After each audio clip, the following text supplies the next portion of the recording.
My family is pressuring me to give my 23F sister my 28F wedding venue because she needs it more and is pregnant. Part 1. My fiancé and I have been together for 8 years and engaged for 3. I was doing my PhD program and was juggling planning the wedding. My fiancé took much of that work, but it was perfect because our dream venue was booked till after my graduation. So what we did is book our dream venue 3 years in advance. It is really a beautiful venue. The only slot we got was September of this year. My sister got engaged a few months ago to her fiancé. They were planning on having a spring wedding next year. They had no venue lined up, but had a few vendors lined up as well as a set date.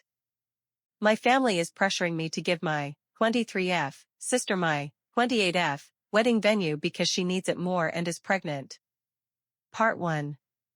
My fiancé and I have been together for 8 years and engaged for 3. I was doing my PhD program and was juggling planning the wedding. My fiancé took much of that work, but it was perfect because our dream venue was booked till after my graduation. So what we did is book our dream venue 3 years in advance. It is really a beautiful venue. The only slot we got was September of this year.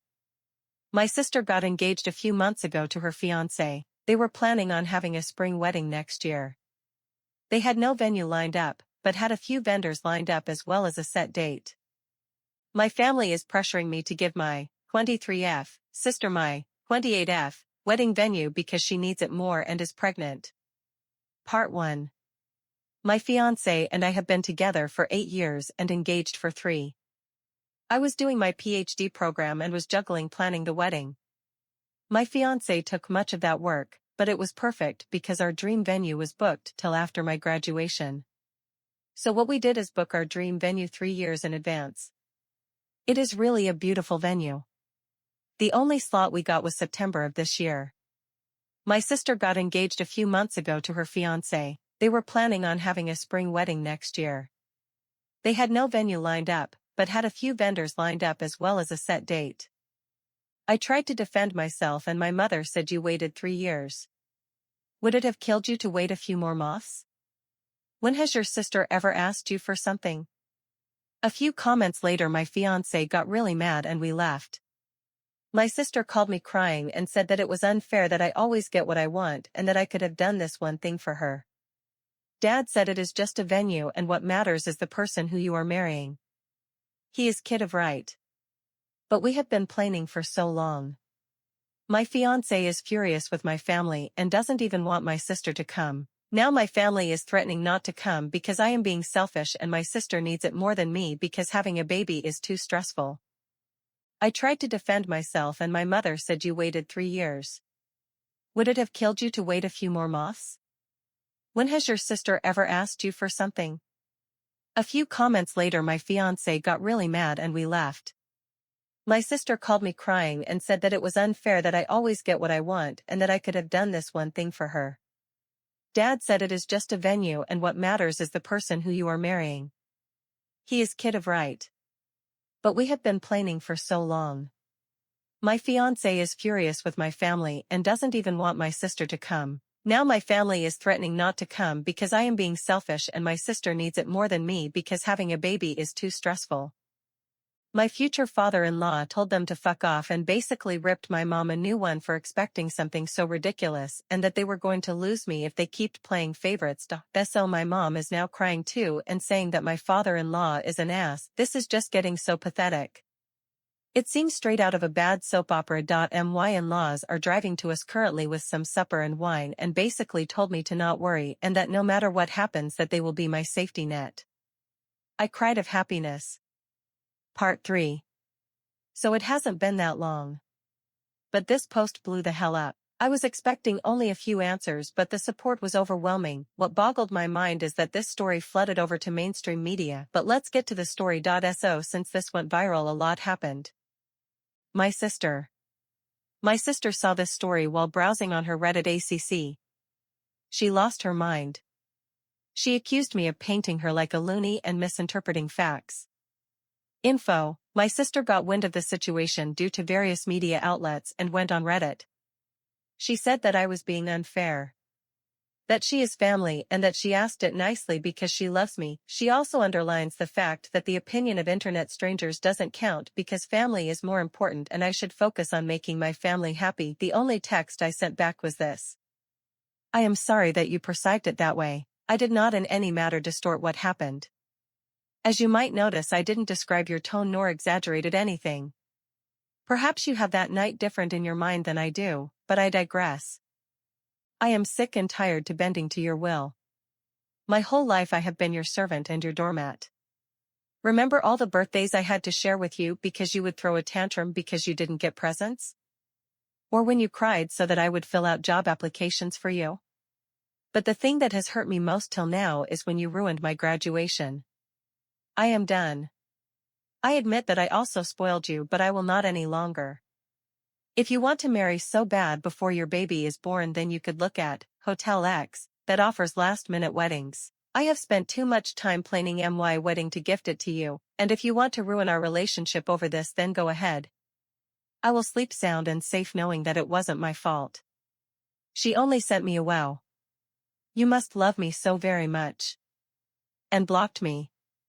She unblocked me this morning to send me this.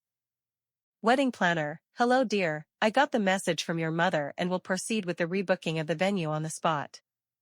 However, this will have extra costs as we have to change the names on the contract. Please come by my office tomorrow so we can sign the new contract. /sister, that's great. I'll be there at 9. My parents haven't actually written me since the thing with my father in LAW. My older brother. Yes, I have an older brother, but he lives in another city and wasn't at the barbecue, that's why I didn't mention him. Plus he initially could not come to the wedding because of work and changed his plans after hearing about all the story. Contacted me and wanted to know what happened because he got a weird story from mom and dad. Mom had told him that I had offered previous to the barbecue to give up the venue to my sister and that I humiliated her. I told him what really happened and he had no problem believing me. We talked a lot about our parents' behavior and he confessed that him moving was partly due to our parents being, and I quote, shitheads to us. He told me that mom had gotten wind from the post and was mad at me for betraying my family. I haven't written my parents what so many of you advised me to because I have to come to terms with the fact that they love my sister more than me, if they love me at all. The wedding. We sat together and put passwords with majority of our vendors and also with the venue directly. We didn't talk to our planner yet, which is why the text of my sister worries me so much. Also, we canceled the catering that my parents paid for. So short term we won't be able to get a full catering like we wanted to. But all our friends and my fiance's family will help us prepare a buffet, and everyone is going to chip in. That will be our bachelor party. As we will have to spend more on our food now, we canceled our bachelor parties and will have a family and friends cooking session. Thank you again for helping me see how toxic my family is. I will try to sort it out. If they apologize from the bottom of their heart, they will be allowed into my wedding, but if not, then well, I still have my brother, who will be walking me down to the aisle, and my aunt. Part 4. We called my planner and she was actually really horrified. She told me she never had as much as talked to my mother since the day we went to book the venue. She assured me that even if they were to call and say that I wanted it, I had to be present to make any changes. So we informed everyone that will work for us on our wedding and they offered to hire security for that day at a reduced price.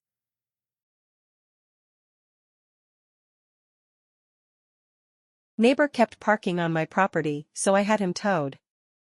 Backstory: I'm a single mother of 2 teenage boys and I live in a nice, quiet neighborhood at the end of a cul-de-sac. Every house on this street has a garage and I'm the only one that has a single car and parks in my garage. Almost every house on this street is a family home with at least 3 cars, but most have more. Some will park in their driveway and some will park on the street. It's never been a problem since everyone is considerate on how they park and no one has ever had an issue with getting in and out of the street. In addition, I tend to keep to myself. I'm not antisocial and I wave and say hello to my neighbors when I come and go from my home, but usually when I get home, I stay home. So, I say all of this to give you an idea that I'm a homebody and my neighbors pretty much know that when I get home, I stay home. About 6 months ago, the house to my right was sold to a larger family that consisted of dad, mom, and 3 teenagers. The day they started moving in, I made a point to go over to the edge of the property to wave and greet them in order to welcome them to the neighborhood. They were friendly and I was happy to have such nice people to move in next door. Also note, this family used their garage for storage and thus parked their 4 cars in their driveway. I didn't know it at the time, but their youngest son was just months away from his 16th birthday. Now that you have a little information, onto the story. The players, me is me, ND is entitled neighbor dad, NS is entitled neighbor son, and NM is entitled neighbor mom, and NP is the poor nice police officer. Today is Monday afternoon and this story began last Tuesday. Around 6 p.m. on Tuesday, I received a knock on the door and it was ND. Following is our conversation. ND, good evening, how are you? Me, talking through the screen door. We're okay. I'm sorry I can't open the door, but my youngest came home from school with a sore throat today and so I'm not sure what's going on with him. How are you and how can I help? ND, I'm sorry to hear that, I hope it isn't anything serious. We are okay. My son just turned 16 a few weeks ago and I'm sure you saw the new truck we bought him. Me, yes, I did. It's such a pretty truck and big. Does he like it? ND, yes, he does. It's what he wanted so we got it for him. It is very big and that's what I wanted to talk to you about. Me, very stunned at this. I do use my driveway when I leave and come home. I can't get to my garage without using my driveway. Besides, I have issues with depth perception and your son's truck is so big it will take up most of my driveway and I don't want to be responsible for any damage that might happen while it is on my property. ND, well, we will make sure that he parks so that it will allow you to come and go without any issues. Me, that isn't possible. The only way he can park to allow me to get around him is if he parks halfway on my lawn and that wouldn't work because then he would damage my lawn. If you are concerned about his truck getting damaged, then why don't you let him park in your driveway and then one of your other smaller cars can park in the street? ND, we've already discussed that and we would have to park 2 cars in the street in order for him to use the driveway. It would be very easy for him to park in your driveway and I can assure you that it will not be an inconvenience to you. You don't even use your driveway. Me, I'm sorry, but the answer is no. I'm not going to be responsible for his vehicle on my property and I need to be able to come and go without worrying about someone else's property. ND, very upset at this point. You are not being very neighborly. I thought you were a nice woman. You don't use your driveway and this would benefit the whole neighborhood. Me, losing my temper at this point. Listen, I told you no and I do use my driveway every time I pull into my garage and every time I leave. I'm sorry you don't have enough parking for all your vehicles. I'm sure it's frustrating, but it's not my problem that you decided to buy a vehicle that didn't fit your property. Now, while I also find it irritating to try to navigate the road with that truck in the way, it is public parking and so I deal with it. I will not have anyone else's vehicle parking on my property. Now, if you don't mind, I have a sick kid and need to get back to him. Have a good day. With that I closed the door and then looked out the peephole and saw him give me the bird before he turned to leave. I just shook my head and had to take a moment to understand that I actually just had that conversation. I then loaded my son up in the car and left to take him to minor emergency to get him checked out. All tests came back negative and I was told he probably had a run-of-the-mill virus and to keep him home and do self-care. Was told to bring him in if he got worse but not to worry. I went to work the next day and told my coworkers the story of my neighbor's request and they were shocked. I had one coworker suggest that I send an email to my HOA to explain what happened just to get it on record because it was such an odd request. I took her advice and typed up an email that day when I was at lunch and sent it. For those who want to know, it was just an FYI email, not a complaint email.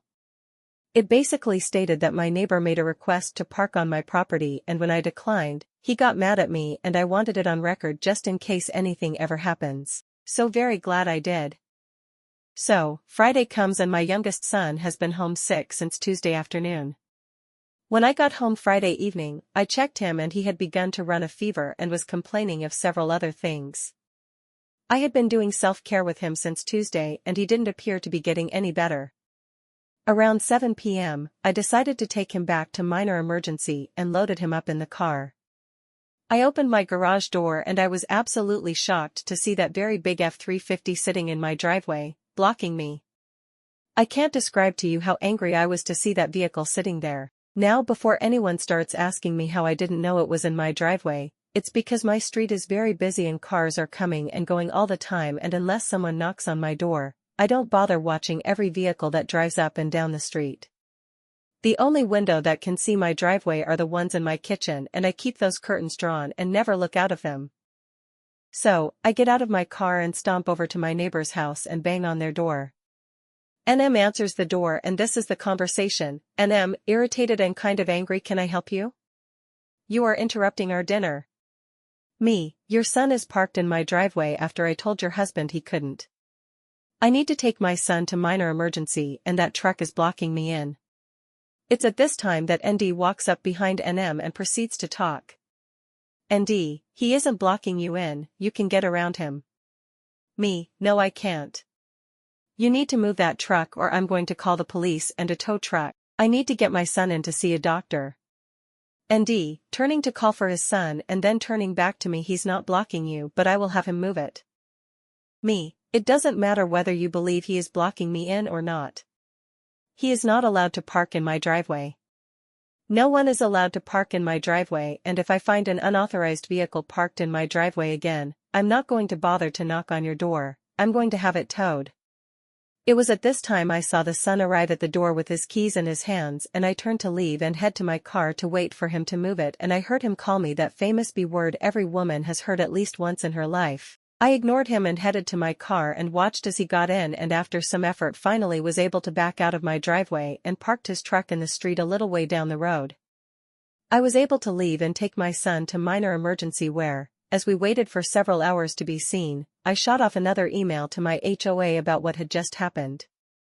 I want to advise, the HOA had already responded the day before that they received my email, made a note of it, and advised my property was my own and I could give or deny access to it as I wish. It was this email string that I responded to while waiting for my kid to be seen. Again, all tests administered to my son came back negative and I was told it was a run-of-the-mill virus and he would be fine, the virus just had to run its course. I took him home and called it a day. Saturday evening, my oldest started complaining of a sore throat and I was starting to feel poorly myself. My youngest appeared to be getting better, so I figured that whatever he had, that we were getting, so we stayed in all day Saturday and Sunday. Sunday evening at about 5:30 my oldest son spiked a fever and while it came down a little, it didn't come down enough, so I loaded him in the car and off to minor emergency we went. The only one I could find that was open on Sunday at this time was on the other side of town, so I had to drive 20 minutes just to get there and we ended up waiting for 3 hours to just get in the door and then another 45 minutes till we saw the doctor. After a few more hours and all of his tests come back negative, the doctor did state that she could hear some wheezing in his lungs and so she prescribed an inhaler for him to help him, but basically told me the same thing, that he has a run-of-the-mill virus and to let it run its course. I had to drive even further to the only 24-hour pharmacy available to pick up the inhaler and we did not get back to the house until almost midnight. Let me set the scene for you. My son is half asleep in the passenger seat and complaining that he just wants to go home, and I am exhausted and feeling drained and having coughing fits myself, and I'm just looking forward to going to bed when I rounded the corner and saw that truck sitting in my driveway. I couldn't even pull in because he was blocking me, and I also noticed that he was parked partially on my lawn. I was so mad I could hardly see straight. I googled and found a 24-hour tow truck service and explained that I had an unauthorized vehicle on my property that I needed towing. The woman said it would be about 30 minutes before they could get a truck there, and I said that was fine. In the meantime, I walked my kid to the house and put him to bed and then quickly went outside and took a picture from the street to show how much of the driveway he was taking and that he was also parked on my lawn. I couldn't understand why they would park in my driveway again after I had told them no, and the only thing I could come up with is that since there had been no activity at my house for hours, that my neighbors probably assumed I was in for the night and wouldn't notice the truck in my driveway. This is pure speculation, but it's normal for me to be in for the night, especially after 6 p.m. I don't know if they missed me leaving or just saw me leave but figured I was home, but it really doesn't matter because I told them they couldn't park on my property. It was about 12:30 a.m. when the tow truck arrived and I half expected my neighbors to come running, but there wasn't any activity from them and the driver left with the truck without incident. I went in, shot off another email to my HOA along with pictures and an explanation that I had towed the vehicle, and then went to bed. At 6 a.m. this morning I woke up to someone banging loudly and rapidly on my door. I didn't have to look, I knew who it was. I grabbed my phone, hit the video record button. Before I opened the door, I looked through the peephole and saw ND and his son at my door. I opened the door and following is the conversation, ND, very angry and yelling, "Where is the truck?" Me, as calmly as I could state while coughing. "It was towed. You can call such and such company to make arrangements to get it back." ND, "You didn't have the right to tow it. You're going to pay to get it back." Me, "I had every right to tow an unauthorized vehicle on my property. I told you not to park on my property and you did it anyways. It blocked me from getting in my driveway last night. I told you I was going to have it towed after the last time you parked without my permission. And I won't be paying anything to get it back. ND, you stole my truck, you FNB, and I'm calling the police. I'm going to sue you." Me, having enough of this, "Go ahead. In the meantime, I'm sick and I'm going back to bed." I closed the door and stood there for a moment. I looked out the peephole and they were still there. ND started banging and was also ringing my doorbell nonstop. He knocked and rang my doorbell for another 4 minutes before he gave up. I am still recording all of this and I didn't turn off the video. He was gone. I turned and saw my kids standing there. The noise had gotten them up and I just advised that if they were still feeling ill, to just go back to bed because that was where I was going. Now I will honestly say that I didn't think he would call the police, but he did.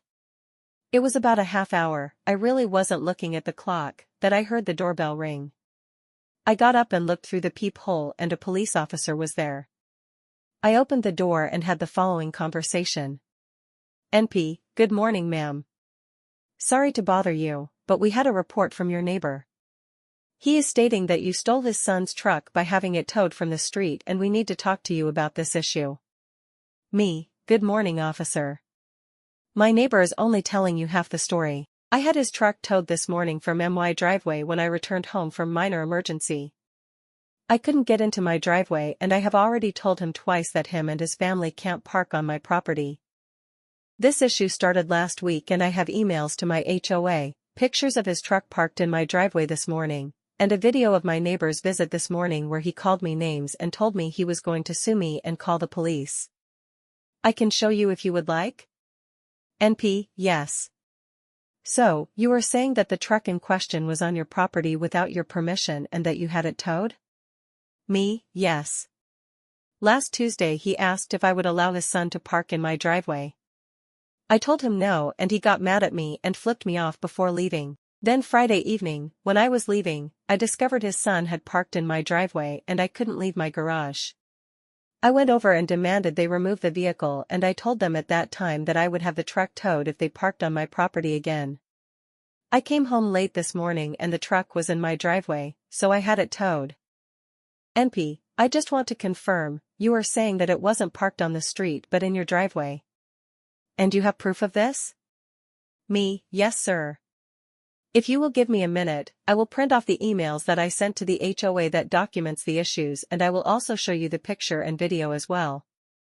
With this, the police officer said that he would wait for me to print everything off. Once I got the emails printed, I then returned to the door. Opened my Photos app to the officer to show the truck in my driveway, timestamped. Handed my phone and printed emails to him. After looking at the photo where you could clearly see my house in the background, the truck blocking the entrance and that it was partially on the lawn, the officer then read the printouts. He handed my phone back to me and asked me to open the video that I had referenced while he went over to the lawn to look. I watched him look at the area and then take a few photos. I could see my neighbor and his whole family standing in their driveway watching me and the NP. NP returned and I handed him back my phone with the video ready and he watched it. After he finished watching the video, we had the following exchange. NP, I am going to need a copy of that photo and video for my file. If I provided you with an email, would you be able to send it to me? Me, yes sir. No problem. NP, I have enough information for my files to determine that the vehicle was not on public property and was in fact on your property. I've made a note that you did not give permission for the vehicle to be parked on the property. Based on the emails you gave me with dates and time, it appears you did in fact advise your neighbor not to park on your property. Would you like to file a trespassing report for this incident? Me, oh, absolutely. NP, I can see you are not feeling well. You can either file with me now or you can go online. Getting business card out, writing on it, and then handing it to me.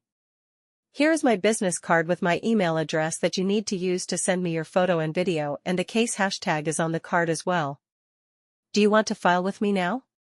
Me, honestly, I'm exhausted and would prefer to file online later.